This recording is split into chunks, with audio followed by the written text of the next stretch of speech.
How to change Google password. So let's get started with the tutorial.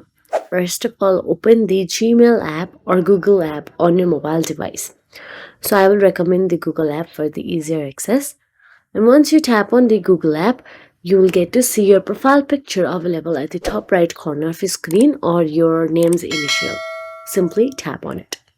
Once you tap on it, you will get to see a drop-down menu appear. Now, from here, simply tap on the Manage Your Google Account option available there.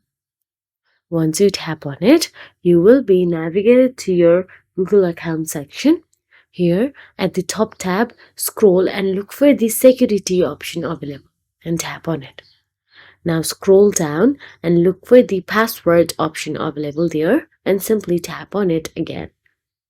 Now, once inside the password, you will get to see the Recover Password option available.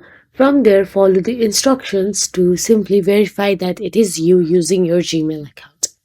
Once verified, you will be navigated to simply change the password and create a new one. So that is it. If you found this video helpful, please like, share and subscribe our channel, and thank you so much for watching.